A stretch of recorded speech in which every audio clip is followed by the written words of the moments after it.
desse capítulo, né, Conversões na Hora da Morte, que é do livro Parábolas e Ensinos de Jesus, de autoria de Cairbar Schutel. Né? O primeiro ponto que nós devemos trabalhar em toda obra, né, todo livro que se lê, todo texto que se escreve, nós precisamos buscar a contextualização. E o que é contextualização? Qual a época que foi escrito o livro, qual era o pensamento da época, qual era o objetivo para aquela obra. Então, o primeiro aspecto é observar essa obra de Cairbar Schutel, que ela foi escrita, ela foi editada em 1928. 1928. Não é um texto escrito há poucos dias, não é um texto escrito dentro de um contexto social, religioso de hoje, 2020. É uma obra que já tem 92 anos. 92 anos. Então, nós temos que olhá-la com aquele olhar de 1928. E por que eu digo isso? Porque a ideia do título ou o capítulo trabalhado é justamente nesse contexto, as conversões na hora da morte. A conversão. Então, a palavra conversão, ela é muito religiosa. Se nós olharmos com o contexto de hoje, daria um texto religiosista, por assim dizer. Mas no contexto de 1928, não. No contexto de 1928, ela exprimia a ideia corrente. A palavra conversão hoje ela é muito proselitista. Ela leva a conotações proselitistas, mas para aquela época, não. Para aquela época, a ideia de conversão não era proselitista. Era justamente a ideia de voltar-se para Deus. Voltar-se para Deus. E temos que perceber que, na época que Cairbar escreveu, o Brasil não era como hoje, que pululam religiões. Nós temos religiões de troncos, sejam eles protestantes, sejam eles, por assim dizer, pentecostais, neopentecostais, igrejas históricas, genericamente chamadas evangélicas, e igreja católica, mas naquela época não. Naquela época nós tínhamos a Igreja Católica e havia ensaios, pequenos pontos da igreja assim chamada protestante, as igrejas históricas. Muitas das denominações que existem hoje, à época não existiam. Eu diria, a grande maioria das denominações de igrejas hoje evangélicas, à época do texto, não existiam. Existiam as chamadas igrejas históricas, que genericamente eram chamadas protestantes em função do movimento reformista luterano. E a igreja católica. Então, eu preciso trazer essa contextualização para que nós entendamos alguns dos argumentos, ou melhor dizendo, o raciocínio trazido por Cairbar Schutel. E aqui, já no primeiro parágrafo, nós perceberemos isso. Cairbar utiliza como epígrafe, né, o versículo de referência, que a gente chama de epígrafe, não há 12 horas no dia. Se alguém andar de dia, não tropeça, porque vê a luz deste mundo, mas se alguém andar de noite, tropeça, porque nele não há luz. Essa é uma fala de Jesus. Está lá no capítulo 11 do Evangelho de João, que Cairbar traz aqui como epígrafe. E aí, o primeiro parágrafo, quando lermos agora o primeiro parágrafo, vocês verão por que a necessidade da contextualização, da localização no tempo, no espaço e nos motivos do texto. O tempo, 1928. 1928. O espaço, o interior de São Paulo, em que havia uma dominação muito grande do pensamento religioso católico. E o objetivo foi mostrar, de uma maneira, digamos, prática, o que seria a mudança que faria com que as pessoas olhassem para aquilo que elas refutavam a vida inteira. E aí vejamos o parágrafo primeiro. Um dos fatos significativos que se tem observado nas religiões dos homens e com muita especialidade na Igreja Romana, é o da conversão do herege nas proximidades da morte. Então, observemos a terminologia. Herege é uma terminologia muito característica desse período nascente do século XX, e a ideia da Igreja Romana. Então, por isso contextualizar, e ele diz aqui, né, se tem observado, olha a expressão, um dos fatos significativos, que se tem observado, então está numa forma de particípio, né, de passado, que é justamente aquele momento no qual ele escrevia, que é justa essa ideia da conversão do herege. O que é herege? Herege não é aquele que fala contra as religiões. Herege é alguém da religião, de uma religião, que torna-se anátema, ou seja, que contradiz a sua própria religião. Por isso, não há herege de uma religião criticando outra. Não se usaria o termo herege. Só é usado o termo herege quando o próprio membro da religião se volta para contra a sua religião. Herege. E aqui, por que ele vai usar esse termo? Veremos no texto. Porque vai usar a característica da época, das vinculações à igreja. Então, é importante nós trabalharmos isso, entendermos o contexto, para que o texto tome vida. Mas esse texto que Cairbar Schutel traz, valendo-se dessa epígrafe do capítulo 9 de João, para que nós possamos entender isso, vamos buscar o pensamento espírita. Porque esse texto ele vai trabalhar com as ideias contidas no capítulo 2 do livro 4 do Livro dos Espíritos, Penas e Gozos Futuros. Esse texto não seria bem compreendido se não contextualizado e se não observadas as questões do Livro dos Espíritos, que vão tratar da vida futura, vão tratar do nada e vão tratar das intuições das penas e gozos futuros. Porque, sem entender essa ideia das intuições das penas e gozos futuros, não dá para entender a própria conversão que Cairbar também percebeu e colocou nesse texto. Então, vejamos. A questão 958, tudo isso para contextualizar. Tudo isso seria leitura prévia para lidar com o texto. Leitura prévia para lidar com o texto. Questão 958 do Livro dos Espíritos. Por que o homem, o ser humano, tem intuitivamente horror ao nada? Por que essa pergunta? Porque o materialismo. A ideia materialista é essa. E no texto de Cairbar nós veremos essas características. O termo, a ideia aqui, porque o materialismo prega o nada. O nada depois. Se prega o nada depois, que ideia é essa? O que é o nada? O que é viver no nada? O que é viver do nada? O que é viver no nada? O que é a ideia do nada? Então, vejamos, por que o homem tem instintivamente horror ao nada? Porque o nada não existe, respondem os espíritos. Porque o nada não existe.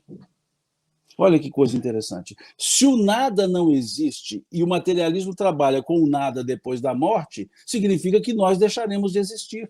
Então, se a ideia do nada traz também para o homem a não mais existência, a destruição, o acabar.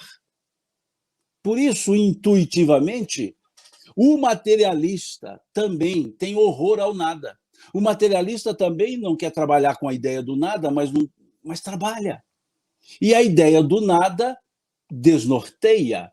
A ideia do nada tira-nos do rumo. A ideia do nada tira o sentido da vida. Curto espaço. Então vejamos que essas ideias do nada se contrapõem às ideias religiosas, que são as que Cairbar trabalha nesse texto. E depois a questão seguinte, 959. De onde vem para o homem o sentimento instintivo da vida futura? Porque, no fundo, o materialista pode dizer que não há o nada, mas gostaria que não houvesse. Desculpe, diz que há o nada, mas gostaria que não houvesse o nada. O discurso materialista pode ser que o nada existe, mas ele gostaria que não existisse. É isso que está aqui na pergunta. Gostaria que não existisse. E a resposta: já o dissemos, antes de encarnar, o espírito conhece todas essas coisas e a alma guarda vaga lembrança do que sabe e do que viu no estado espiritual. Porque o materialista mais convicto também é um espírito reencarnado, embora não aceite, mas o é. E sendo o imaterialista convicto também um espírito encarnado, reencarnado, ele traz intuitivamente a existência pregressa. Aquilo funciona como fulcros a vir no subconsciente. Por isso acaba sendo uma certa luta interna. E é esse fulcro da ideia de uma vida, de uma reencarnação, de uma vida pregressa, é que vai contribuir para a conversão naquele momento da morte, na hora da morte, como Carribar trabalha. Então, precisamos perceber essas duas questões aqui do Livro dos Espíritos para entendermos esse texto que Carribar traz. E ainda na contextualização, precisamos de mais duas questões, ou três, 960, 961, 962. Porque ele vai perguntar aqui: qual a origem da crença nas penas e recompensas futuras que se encontra no seio de todos os povos? É sempre a mesma coisa, dizem os espíritos. Pressentimento da realidade, trazido ao homem pelo espírito dele encarnado, ou seja, aqueles fulcros reencarnatórios, as reminiscências reencarnatórias, é que nos dão uma vaga ideia que a vida não termina.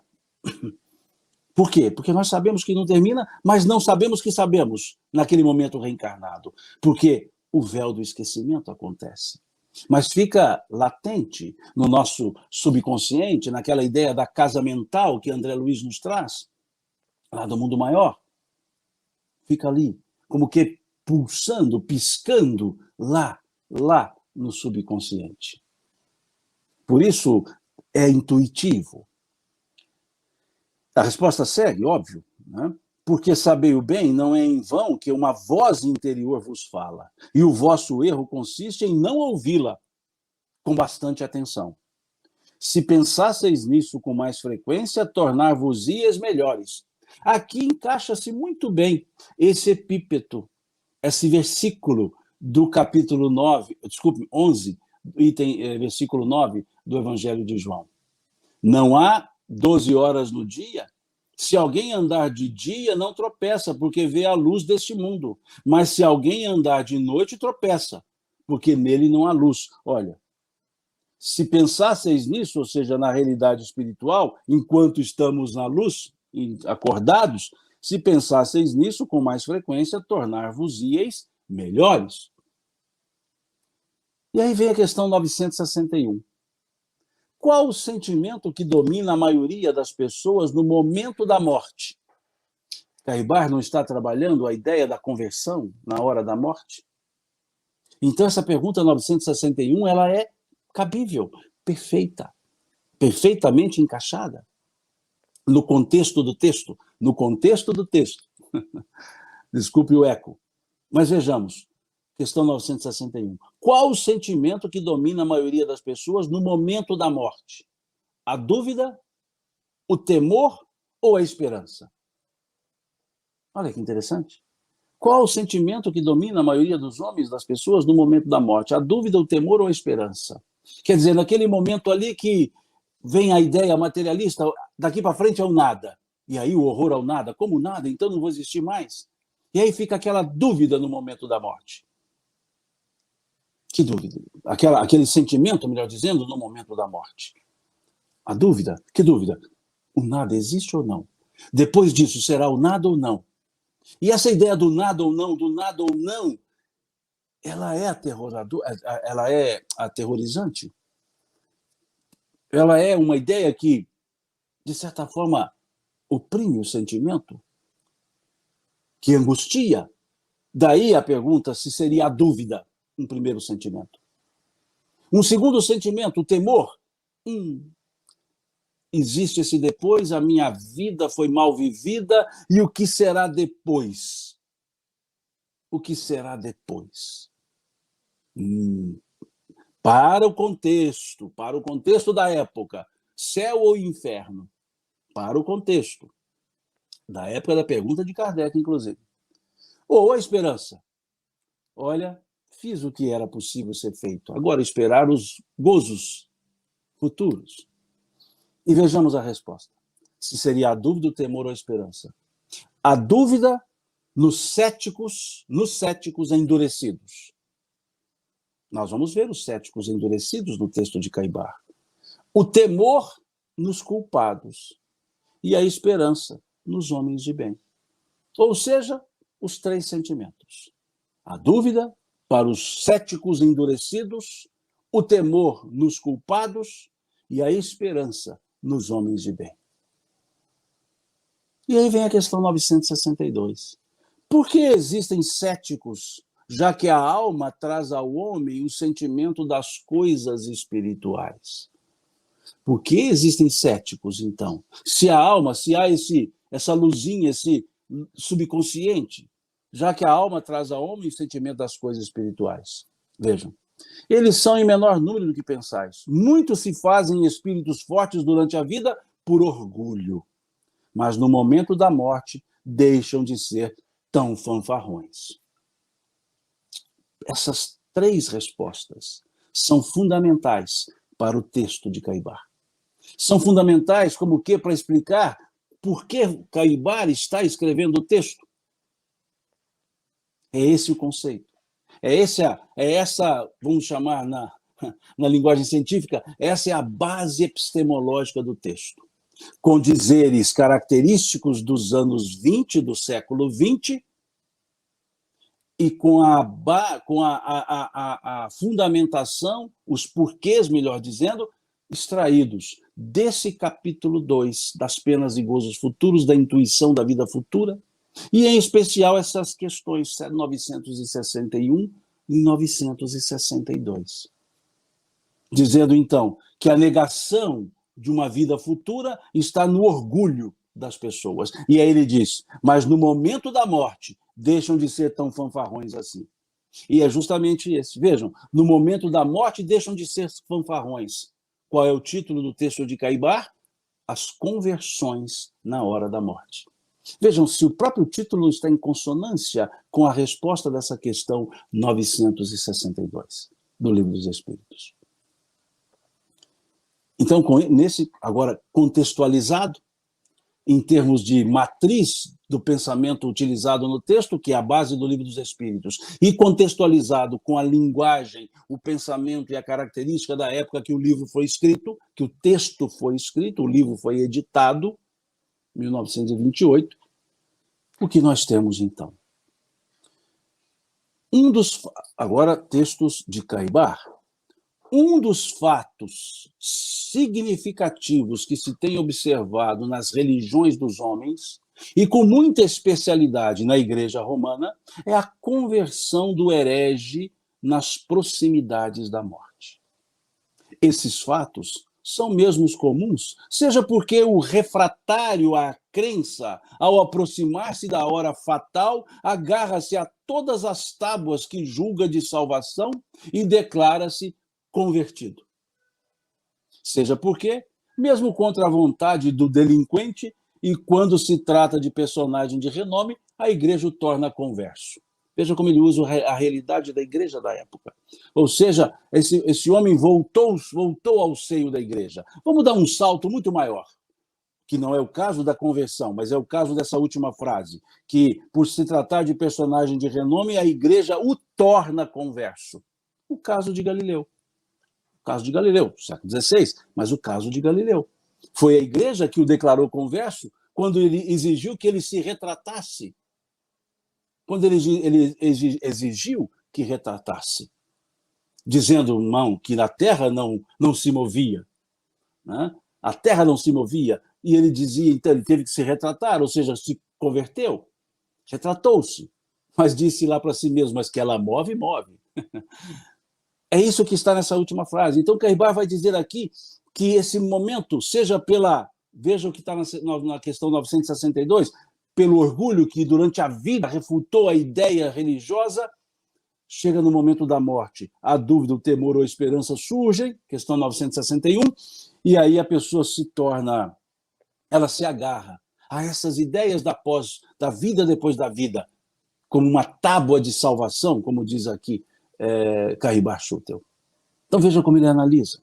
Ou ele até não se converteu, mas a igreja disse que ele se converteu porque ele era uma pessoa proeminente. É isso que está aqui. Mas voltando a dizer, importante entender o contexto da época. Então, essa obra, Parábolas e Ensino de Jesus, e Caibar, está trabalhando naquele contexto de uma religião dominante, de uma ideia religiosa dominante. E vejamos agora. O fato é que escritores materialistas, livre-pensadores, que passaram a vida inteira negando os santíssimos, e ele põe entre aspas, tá? Os santíssimos sacramentos da igreja, e até viveram em atitude hostil aos reverendíssimos prelados, na antevisão da morte aproximam-se, ou disse que se aproximaram da religião de Roma e alguns da religião protestante. Ou seja, naquela situação mais, no momento da morte, passaram uma vida negando a religião, negando a realidade espiritual, vamos dizer assim. Mas na hora da morte, já aceitam, convertem-se. E convertem-se por quê? Questão 961. Surge a dúvida do nada ou do não nada, o temor ou a esperança. O orgulho da questão 962 cede, a ideia dos fanfarrões desaparece, porque ali está aquele momento da pessoa para com, aspas, Deus, ou seja, da pessoa para consigo mesmo, aquele momento da morte em que a pessoa está colocada de frente à sua própria vida. É esse o sentido que está aqui nesse terceiro parágrafo. Vejam, o fato é que escritores materialistas, livres pensadores, que passaram a vida inteira negando os, entre aspas aqui, os santíssimos sacramentos da igreja, até viver em atitude hostil aos reverendíssimos prelados, na antevisão da morte, aproximam-se da ideia que eles combatiam. Por quê? Porque sem uma ideia do futuro, sem uma ideia do porvir, a vida perdeu todo o sentido. E naquele momento da morte, imagina se fosse o nada. Então surge essa ideia. E segue, Caibar. Parece uma lei fatal em que em psicologia poder-se-ia chamar de inversão de ideias. Essa que, olha que interessante, olha que jogo de palavras Caibar faz. Essa ideia que desune os sábios e pensadores personalistas da igreja e, in extremis, ou seja, na outra ponta, no outro extremo, os une de novo, como logo após o batismo da pia. Olha o que Caibar está dizendo, que parece uma inversão de ideias. O pensador, o livre pensador, e aquele pensador que ele chamou aqui de personalista da igreja, ou seja, o pensador religioso e o pensador cético, se desunem a vida inteira. Mas no outro extremo, na hora da morte, ele volta. Ele volta. Por que volta? Por que volta? Porque a ideia do nada é aterrorizante. Passar negando a realidade da vida espiritual em plena vida material é uma filosofia, digamos, existencialista. Mas, na hora da morte, em que a pessoa, durante a vida, negou a vida depois da vida, durante a vida, pelo orgulho da inteligência, refutando as ideias religiosas. Mas por quê? Estava em pleno vigor físico, não tinha nem a ideia da morte, até achava que nem morreria. Mas quando chega na hora, naquele momento, na antevéspera, ou na véspera, naquele antemomento, a pessoa já diz, agora está próximo. O nada que eu tanto falei durante a vida que eu estava em pleno vigor, agora está próximo. Será que esse nada é nada mesmo? E será? Eu gostaria que não tivesse nada, eu queria que continuasse. Então, é essa situação, é esse momento final que leva a pessoa a intuitivamente trazer as ideias da realidade da vida, da continuidade da vida. E busca, naquele momento, aquele segmento que fala disso. E qual é o segmento que fala disso? A religião. Por isso a conversão. Porque ele vai para uma religião, já que as religiões é que falam da existência da vida depois da vida, e o que ele mais quer naquele momento último da vida física é que a vida continue. E é então que ele busca. Ele busca essa ideia de que é para a vida continuar, mas nas hostes religiosas, porque são elas que falam da realidade e continuidade da vida. Por isso ele dizer aqui, aquilo que desuniu os sábios e os personalistas religiosos durante uma vida material, acaba juntando-os no extremo, no extremis, no extremo seguinte, ou seja, no momento da morte, acaba os juntando. Vejam que texto mais legal. E temos um ponto também, em 1928, nascendo as ideias existencialistas da filosofia.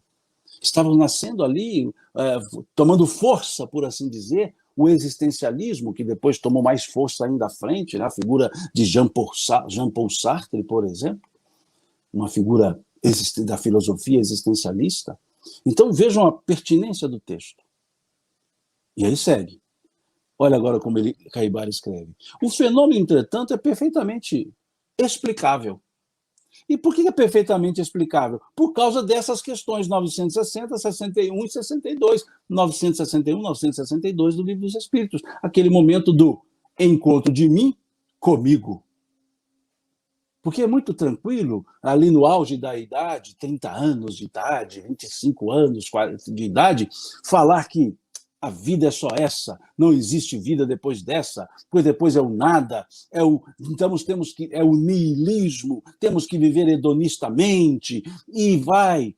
A outra coisa é manter essa ideia lá na senectude, naquele momento já quase que para a morte, e já falar assim, estou enxergando a morte, e eu não gostaria que a ideia que eu sempre disse fosse verdadeira. Por quê? Porque eu quero continuar existindo. E é isso leva à conversão. Belíssimo, belíssimo isso. E segue. O indivíduo que pertencia à igreja por herança ou doação que lhe fizeram seus antepassados, chegando à idade da razão, não se conforma com os artigos de fé que lhe foram impostos, considera-se ou consideram-no excomungado e na expansão do gênio, seja na arte, na ciência ou na filosofia, alveja com certeiras setas os dogmas sacerdotais. E quando o estro declina e desaparece, como uma chama, por falta de combustível, torna ao seu primitivo ponto, inconsciente, como era antes, quando dileto filho da igreja. O que Caibá está dizendo nesse parágrafo? Que aquele indivíduo que era religioso, na frente, que era religioso, atrás, desculpe-me, por herança familiar, ou seja, os pais eram, a mãe era, o avô, o bisavô, ou porque que havia muitos chamados doação, né? Ou seja, a família doava para a igreja e teria, então, um membro perpétuo. Só que quando surge a razão, começa a questionar os dogmas, as verdades de fé, as imposições, e percebe a irracionalidade de alguns dos dogmas, e aí se afasta. Tudo bem. Alegando que a pessoa é um sábio, vai para a expansão do gênio na arte, na ciência, na filosofia, e começa a atacar os dogmas. E aí ele diz aqui, quando o estro declina, o que é estro? Estro é o entusiasmo artístico. A palavra estro significa entusiasmo artístico. Ou seja, quando o fogo diminui, ou seja, o entusiasmo diminui, aí começa a perceber que essa ideia de fim de vida e nada existindo é complicada. E aí quer voltar para o seio de onde criticava, ou daquilo que criticava. E por que Caibara está falando de igreja? Por que ele não está falando de espiritismo? Porque o contexto da época. Ele está falando de espiritismo, mas está usando o contexto da época, século XX, década de 20 do século XX. E o contexto da época era uma sociedade eminentemente católica, com salpicos protestantes. Então, ele está usando aquilo que era do conhecimento da época e dizendo até que essas conversões se davam para o seio da própria igreja, ou seja, eram antirreligiosos que se voltavam para a religião. E, à época, o espiritismo era muito pequeno em termos de movimento. As ideias eram fortes, mas muito pequeno em termos de movimento. Por isso, então, ele se valer dessas frases, dessas ideias trazidas como a igreja. E ele segue: entretanto, convém não esquecer que nenhum sábio, filósofo, artista ou douto, quando em plena cerebração, colocar o cérebro pensando, quando em plena cerebração de suas ideias geniais, tomou a sério o problema do ser e do destino. E mesmo em suas palavras escritas e verbais, quando alguém fazia referência à divindade, não se mantinha na altura do verdadeiro Filho de Deus. O que ele está dizendo? Que os sábios, filósofos, artistas, doutores, quando eles enveredavam para alguns assuntos existencialistas, quando botavam o cérebro para pensar, ou seja, cerebração, não é celebração, cerebração, agir com o cérebro, com as suas ideias geniais, diz aqui Caibá Schutel, eles não levavam a sério o problema do ser e do destino. O problema do ser e do destino. Não levavam a sério. Por quê? Brincavam. Porque a inteligência vazia. E aí ele diz aqui que quando ainda escreviam sobre a divindade, escreviam como se fosse uma estrutura mitológica e não, que ele diz aqui, não se mantinha à altura do verdadeiro Filho de Deus, ou seja, não estava entendendo efetivamente a linguagem do Cristo. Que coisa interessante. Olha aqui, que forma tão inteligente, tão sábia, tão educada, mas contundente que Cairbar utiliza. E segue. Eu grifei alguns parágrafos aqui da mensagem toda. Então, alguns aqui eu lerei, não farei o comentário, alguns pontos chamei a atenção. Essa proposição é digna de nota. Cada um deles, dos sábios, salientando-se o mais possível em sua esfera de ação, criava uma religião pessoal, que forçosamente teria que ser absorvida por outra do mesmo gênero, humana, que contasse maior influência, maior número de indivíduos, como mantenedores materiais e morais de tal sistema. Ou seja, cada um criou o seu Deus, com D minúsculo. Cada um criou a sua verdade. E assim, por quê? Porque era inteligência, era o sábio. E aí segue Cairbar, dizendo: o poeta, na expansão do seu estro, voltando a dizer o que é estro, né? Entusiasmo artístico, o poeta, na expansão do seu estro, o músico e o pintor absorvidos pela melodia de sons e harmonia das cores, o filósofo abstraído com a ética dos indivíduos, o sábio fascinado pelas maravilhas da criação, o douto extasiado com as letras, encerrado nas bibliotecas, cada qual compenetrado das funções que lhe exalta a personalidade, esquecem-se dos deveres espirituais para consigo, para com os seus semelhantes e para com Deus. Olha que coisa. Olha que parágrafo perfeito. Em cada um cria o seu próprio Deus, a quem erigem altares onde eles próprios são louvados como criadores em detrimento do próprio Criador. Uma linguagem educada, para dizer o quanto as pessoas distanciam-se da realidade espiritual porque querem cultivar apenas a vaidade da inteligência, o orgulho da inteligência, a prepotência da inteligência. Então dizem que cada um, no auge da sua inteligência, no estro, se perde entre os sons melodiosos, as cores belíssimas, a ética, segundo a ideia material, a fascinação pelas maravilhas do mundo, a beleza literária, o culto à própria personalidade. E aí ele diz: esquecem-se dos deveres espirituais para consigo, para com seus semelhantes e para com Deus. Mas lá na hora da morte, as melodias desaparecem, as cores vivas se tornam cinzas, os livros ficam na biblioteca e fica a pessoa consigo mesma. A pessoa consigo mesma. E segue o texto.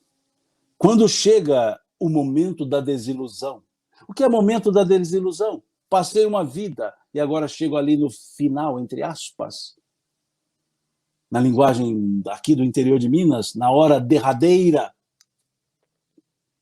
a desilusão. A realidade surge. Em que a musa se esvai. Vejam, quando chega o momento da desilusão, em que a musa se esvai, os ouvidos se cerram, a vista escurece, a razão adormece, a ciência se torna bastarda e a sabedoria não corresponde às exigências da alma.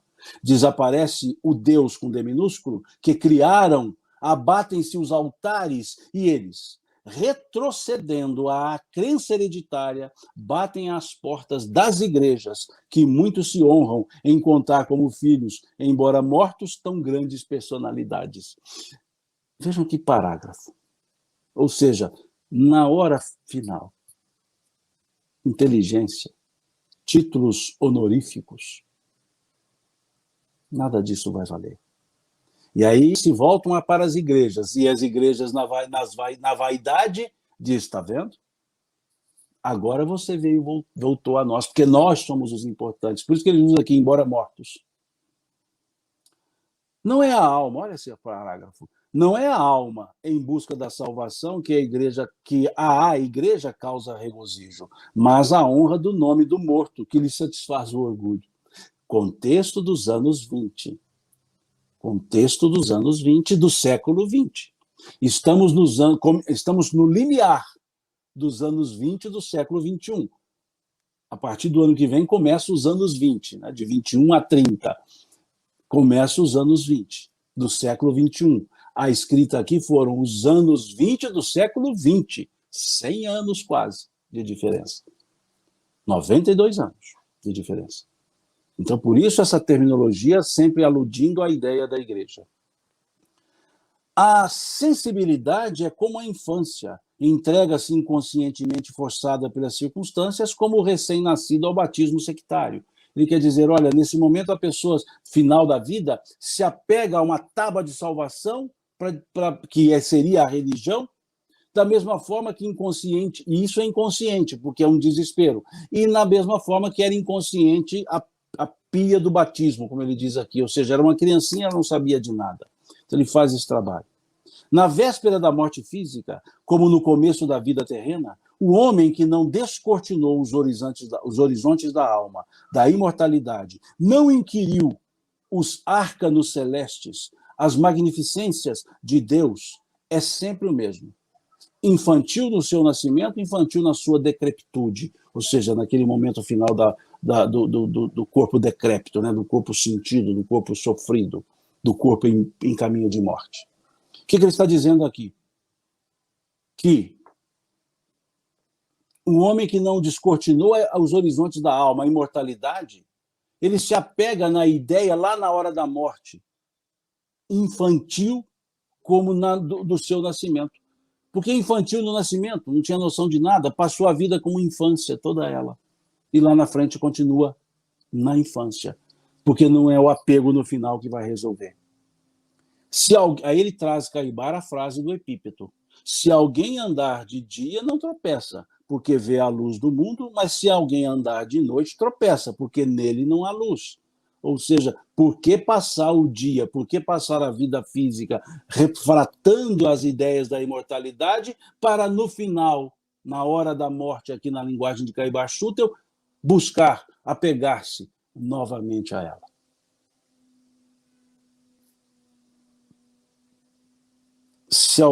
Não é a arte, agora vejamos esse parágrafo, já encerrando o texto. Não é a arte, a poesia, a ciência, a filosofia, a eloquência, a sabedoria terrena, que dão luz espiritual. Que dão luz espiritual. Não são os títulos honoríficos, auríferos e doutorais que abrem os olhos da alma. Não é a água, o sal, o óleo e meia dúzia de palavras em língua morta. Aqui Caibar está fazendo a crítica da fala do latim, daqueles momentos das missas em latim. Quando ele fala aqui da água, do sal, do óleo, está falando dos sacramentos, o óleo da unção, a água do batismo. Então ele está fazendo essa crítica. Então ele diz, não é a água, o sal, o óleo ou meia dúzia de palavras em língua morta, mas sim o estudo imparcial da religião, a religiosidade.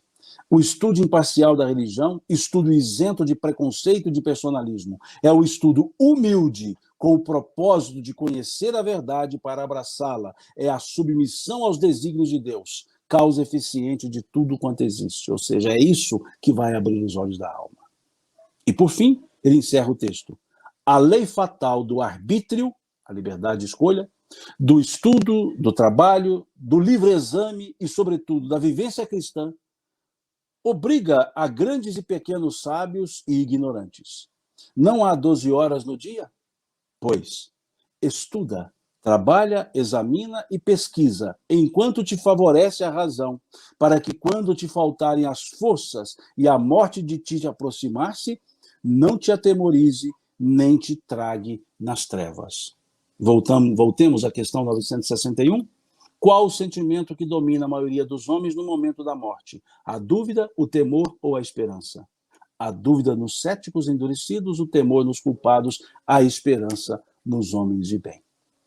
Belíssimo esse texto de Caibar, fazendo essa análise, óbvio, contextualizada à época, mostrando então que as pessoas perdem o tempo numa vida material, discutindo quimeras, esfriando-se para a realidade espiritual, para depois, na hora derradeira, na hora, aspas, da morte, como diz aqui Caibar, voltar-se para as ideias religiosas como se fosse uma tábua de salvação.